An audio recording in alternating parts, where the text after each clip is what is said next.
दोस्तों स्वागत है आप सभी का आपके अपने YouTube चैनल इलेक्ट्रिकल ध्रुव पर। शुरू करने से पहले वीडियो को लाइक जरूर कर दें और अगर आप हमारे YouTube चैनल पर नए हैं तो चैनल को सब्सक्राइब जरूर करें। चलिए शुरू करते हैं।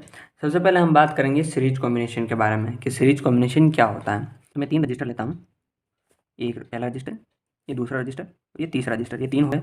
ये हो गया R1, ये R2, ये R3। अब मेरे पास 3 रजिस्टर हैं।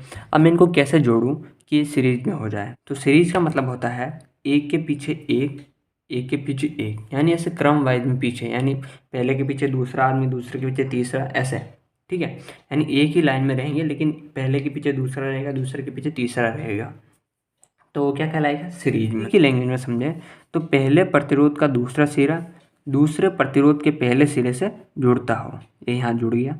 और आगे भी दूसरे प्रतिरोध का दूसरा सिरा और तीसरे प्रतिरोध का पहला सिरा आपस में जुड़े तो जो सर्किट बनेगा वो बनेगा सीरीज सर्किट। कौन सा बनेगा, सीरीज सर्किट। अब उनको जोड़ते हैं बैटरी से। किससे जोड़ते हैं, बैटरी से। और बैटरी भाई साहब उनको पता है क्या देती है, पोटेंशियल डिफरेंस। क्या देती है, पोटेंशियल डिफरेंस। कैसे, अगर ये V हो गया, मान लीजिए पॉजिटिव वाला V हो गया और नेगेटिव वाला 0 हो गया, तो दोनों के बीच जो डिफरेंस निकला V माइनस 0 कितना निकला, V। क्या हो गया, पोटेंशियल डिफरेंस कितना हो गया अपना, V। तो बैटरी अपने को क्या देगी, पोटेंशियल डिफरेंस, वोल्टेज। अब आपको पता है पोटेंशियल डिफरेंस किसको लेके जाता है या किसको फ्लो करता है, करंट को। तो जैसे ही अपने इसको सर्किट को बैटरी से जोड़ा तो सर्किट में क्या फ्लो हुआ, करंट। अब सीरीज में सबसे पहले हम बात समझेंगे करंट के बारे में। करंट सीरीज में सेम फ्लो होता है, R1, R2, R3 में सब में सेम फ्लो होता है। इसका रीज़न है कि इसकी डायरेक्शन चेंज नहीं होती है। क्या नहीं होती है, डायरेक्शन। देखिए यहाँ से जैसे स्टार्ट हुई, यहाँ पे गई, तीनों रजिस्टर में गई और वापस बैटरी में आ गई, तो इसकी डायरेक्शन कहीं पे भी चेंज नहीं हुई, जितनी एक ही डायरेक्शन में बहते हुए वापस आ गई। तो करंट जो रहता है वो सीरीज में सेम रहता है। अब बात करते हैं वोल्टेज की। ओम के नियम के अनुसार आपको पता होगा V इक्वल टू होता है IR। क्या होता है, V equal to IR। Potential difference, potential difference आपको पता होगा दो टर्मिनल्स के बीच में निकलता है। R1 का अगर अपन को पोटेंशियल डिफरेंस निकालना होगा तो R1 का पहले टर्मिनल और दूसरे टर्मिनल के बीच में जो निकलेगा वो निकलेगा V1, यानी पोटेंशियल 1 निकलेगा। और R2 के दोनों टर्मिनल के बीच में निकलेगा R2 का पोटेंशियल डिफरेंस। और R3 के अक्रॉस में निकलेगा R3 का पोटेंशियल डिफरेंस, यानी तीनों का वोल्टेज अलग अलग होगा। यानी जो इक्विवेलेंट यानी जो टोटल वोल्टेज निकलेगा वो निकलेगा V1 plus V2 plus V3। यानी तीनों प्रतिरोधों का जो वोल्टेज ड्रॉप होगा वो बैटरी से जो इतना वोल्टेज निकल रहा है उसके इक्वल में होगा। ठीक है, यहाँ तक आपको समझ में आया होगा।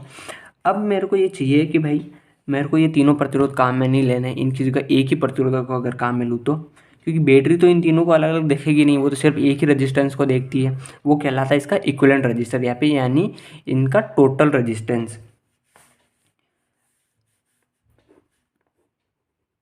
अब मैंने इन तीनों को हटा के सिर्फ एक ही रजिस्टेंस लगा दिया। V का V जाएगा, जो इसका V रह जाएगा, यानी टोटल वोल्टेज I, यानी I जो इसमें सब में सेम जाएगी तो इसमें यह I हो गया। और इक्विवेलेंट यानी RT यानी टोटल रजिस्टेंस।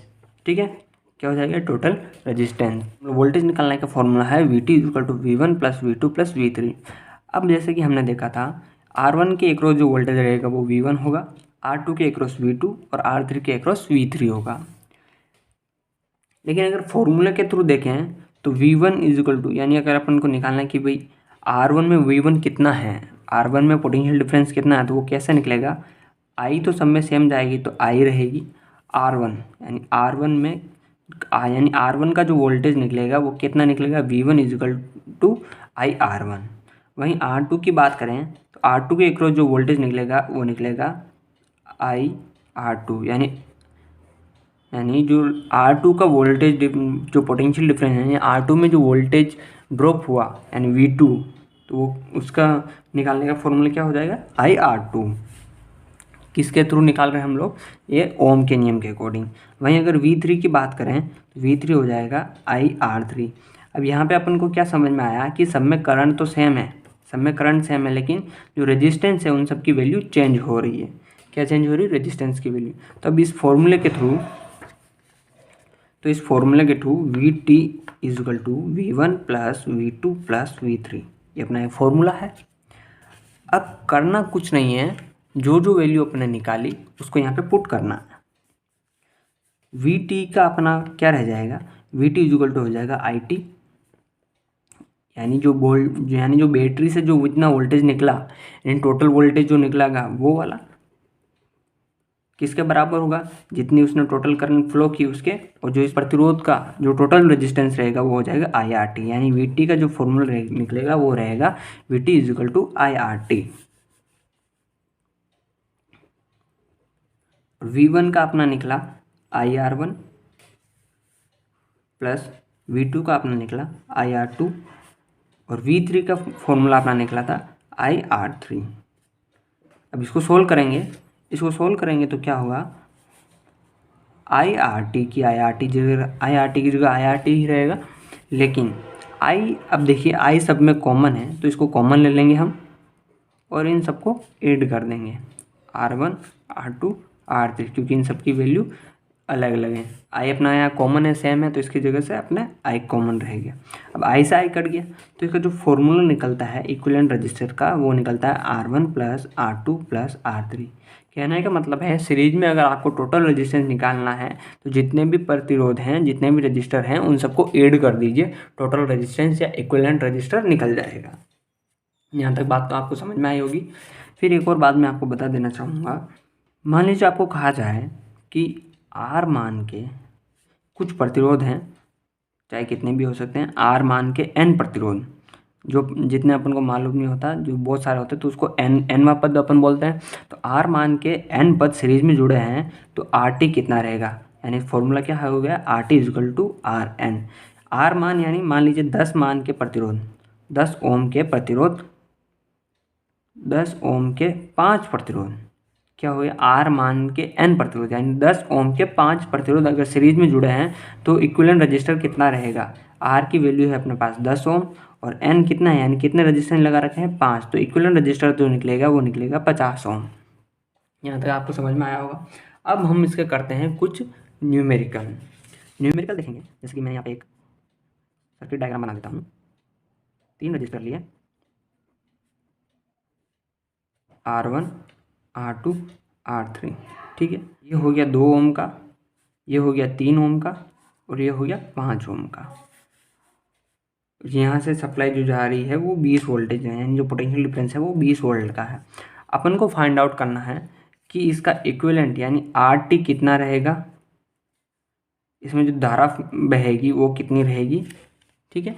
ये अपन को इसको निकालना है। तो कैसे निकालेंगे, फॉर्मूले के थ्रू, जैसा कि अपने फॉर्मूला फाइंड आउट किया था। आर टी निकालने का फॉर्मूला अपने क्या था, R one plus R two plus R three, ये अपना फॉर्मूला था। यानी इक्विवेलेंट रजिस्टर निकालने का फॉर्मूला था R T equal to R one plus R two plus R three.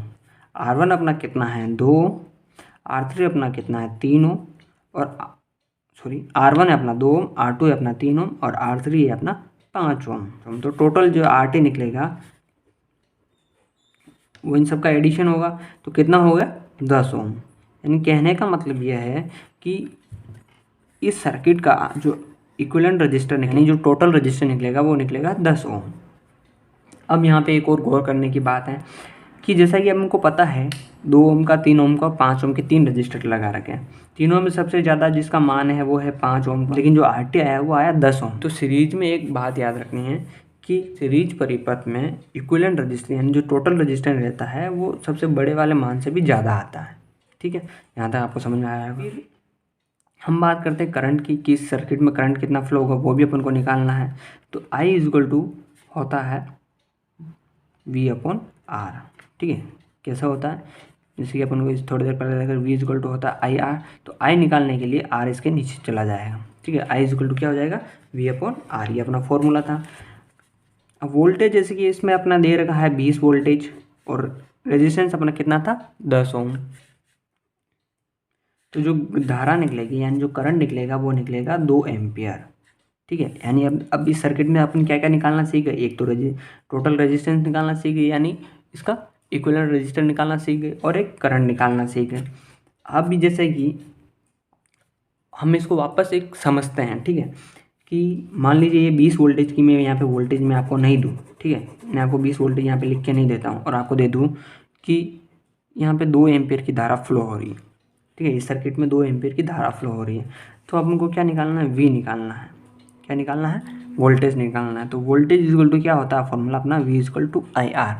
Voltage निकालने के लिए हमको पता है कि हमको दो चीज़ें चाहिए, एक तो करंट चाहिए और एक रेजिस्टेंस चाहिए। करंट हमको पता है कि 2 एम्पियर है, कितना है, 2 एम्पियर है, और रेजिस्टेंस अपना कितना है, 10 ओम का, कितना है, 10 ओम। तो क्या हो जाएगा अपना, V equal to 2 multiply by 10, कितना हो जाएगा, 20। यानी जो अपना वोल्टेज जो रहेगा वो 20, जैसे कि अपने पहले यहाँ पे 20 वोल्टेज दिया था। तो अगर यह अपन को ना दे, ठीक है, फिर भी अपन इसको वोल्टेज निकाल सकते हैं। यानी किसी तीसरी चीज़ निकालने के लिए सर्किट में 2 चीज़ें हमेशा होनी चाहिए। तो यहाँ आपने वोल्टेज निकालना सीख लिया, करंट निकालना सीख लिया, और रेजिस्टेंस यानी सीरीज का जो इक्विवेलेंट रजिस्टर होता है वो निकालना सीख लिया।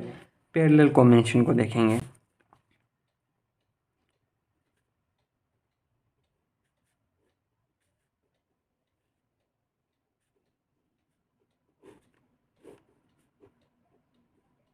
ये मैंने एक पैरेलल कॉम्बिनेशन जो का सर्किट बना दिया। अब पैरेलल कॉम्बिनेशन का मतलब है इसकी ये R1 है, R2 है, ये R3 है।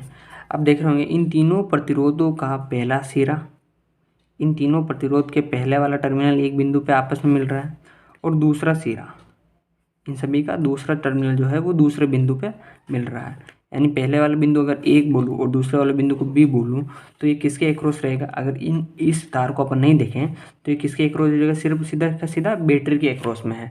तो इसका जो पोटेंशियल डिफरेंस जो रहेगा, यानी इसका जो वी रहेगा, ये यहाँ पे बड़े वाला टर्मिनल का अगर मैं वी मानूँ और छोटे वाले का जीरो मानूँ, तो ए का जो पोटेंशियल रहेगा वो वी रहेगा और बी का जो रहेगा वो जीरो रहेगा। तो वी माइनस जीरो बराबर अपना कितना हो जाएगा, वी। कहने का मतलब ये है कि ए और बी का जो पोटेंशियल डिफरेंस रहेगा वो कितना रहेगा, वी रहेगा। जितना बैटरी का वोल्टेज रहेगा वो के वही इन दोनों का वोल्टेज रहेगा। तो यहाँ से एक बात अपन को क्लियर होती है कि R1 में जो वोल्टेज आएगा वो भी V होगा, R2 में जो वोल्टेज आएगा वो भी V होगा, और R3 में जो वोल्टेज आएगा वो भी V होगा। तो तीनों में वोल्टेज सेम होगा। क्या होगा, वोल्टेज सेम होगा। अब बात आती है यहाँ पे करंट की। जैसे ही पोटेंशियल डिफरेंस था यहाँ पे सर्किट में फ्लो हुआ करंट। अब करंट इस पॉइंट तक तो आई, यानी ए बिंदु तक तो आई।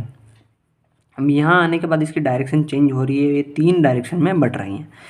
एक R1 में जा रही है, तो दूसरी R2 में और तीसरी R3 में जा रही है। तो यहाँ इसकी डायरेक्शन चेंज हो जाएगी। तो IT यानी जो टोटल करंट अपन निकलेगी वो I1 प्लस I2 प्लस I3, यानी R1 में जाएगी I1 जाएगी, R2 में I2, R3 में I3, यानी ऐसे 3 डायरेक्शन में बढ़ जाएगी। यानी इन तीनों डायरेक्शन में जितनी जितनी करंट गई वो बराबर होगी किसके, इक्विवेलेंट टोटल धारा के। और सीधा मतलब यही है कि इन तीनों में जितनी धारा गई वो किसके बराबर होगी, I के, जितनी अपने धारा दी उसके बराबर होगी। तो पैरेलल में 2 चीज़ आपको समझ में आई होगी, वोल्टेज बराबर रहता है लेकिन करंट डिफरेंट रहता है। तो ओम के नियम के अनुसार I इजिकल टू क्या होता है अपना V अपॉन R। जैसे कि हमको पता है अगर मैं R1 की, अब अपन को पता है कि सब में अलग अलग धारा जाएगी। अगर मेरे को R1 की करंट चाहिए, ठीक है, अब मेरे को चाहिए कि भाई R1 में कितनी करंट गई, तो कैसे निकालूंगा, वो I का अपना जो करंट निकालने का फॉर्मूला रहता है वो रहता है I equal to V upon R, ये अपन को पता है। तो वोल्टेज तो इसमें वही जाएगा जो यहाँ से बैटरी से अपने दिया, जो वही फॉर्मूले के थ्रू R1 की जगह R1, I1 जो इसकी रहेगी वो क्या रहेगी, ये R1 का रहेगा, ठीक है। वही V अपॉन R2 किसके बराबर रहेगा, ये I से जो I2 निकलेगी R2 की, ठीक है। और वहीं में चाहिए कि R3 की मुझे करंट चाहिए, R3 में कितनी करंट है, V अपॉन R3। तो ये तीनों, कहने का मतलब ये है कि तीनों में करंट अलग अलग जाएगी, इन तीनों रजिस्टर में करंट अलग अलग जाएगी। इनमें जो वोल्टेज रहेगा वो सब में सेम है, लेकिन जो रेजिस्टेंस की वैल्यू वो सब में अलग अलग हो जाएगी, जिसकी वजह से करंट की जो वैल्यू रहेगी उन तीनों में अलग अलग रहेगी। अब इसका मेरे को चाहिए कि भाई ठीक वैसे जैसे अपने सीरीज में किया था कि अपन को तीनों नहीं चाहिए, बैटरी कभी भी तीनों रेजिस्टेंस को नहीं देखती कि भाई सर्किट में कितने रेजिस्टेंस रहते हैं, वो इनको नहीं देखती, वो उसका इक्विवेलेंट रजिस्टर को देखती है, यानी इन सब का सब टोटल कितना है। तो मैं इन तीनों की जगह सिर्फ एक रेजिस्टेंस को लगा देता हूँ। तो ये रेजिस्टेंस क्या बताएगा, इनका RT, यानी इन सब का सब टोटल बताएगा।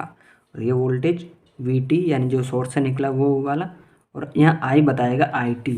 ठीक है, यानी जितनी टोटल धारा निकली थी फॉर्मूले के थ्रू अपन देखेंगे।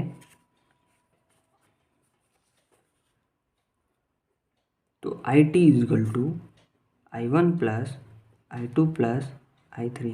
अगर हम इस सर्किट की धारा के बारे में बात करें तो IT इज इक्वल टू क्या हो जाएगा, VT अपॉन RT, यानी जो इक्विवेलेंट धारा रहेगी वो किसके बराबर रहेगी, टोटल वोल्टेज और टोटल रेजिस्टेंस के बराबर। तो IT इज इक्वल टू क्या हो जाएगा, VT अपॉन RT। तो IT बराबर हो जाएगा VT अपॉन RT। वहीं I1 के बराबर हो जाएगा, जिसकी अपने ये निकाला था equation, V upon R1। I2 की इक्वेशन हो जाएगी V अपॉन R2, और I3 का जो आपने निकाला था वो था V अपॉन R3। अब इसको सॉल्व करेंगे तो VT upon RT is equal to, V अपना यहाँ पे कॉमन आ गया, 1 upon R1 plus 1 upon R2 plus 1 upon R3। V से भी अपना कैंसिल हो गया, upon RT is equal to 1 upon R1 plus 1 upon R2 plus 1 upon R3। ये इसका फॉर्मूला रहेगा। जब अपन सॉल्व करेंगे तो इसको हमको इन्वर्स करना पड़ेगा। इसके न्यूमेरिकल देखेंगे हम, इसी तरह के न्यूमेरिकल देखें तो मैं यहाँ पे एक थोड़ा सा डायग्राम बना देता हूँ।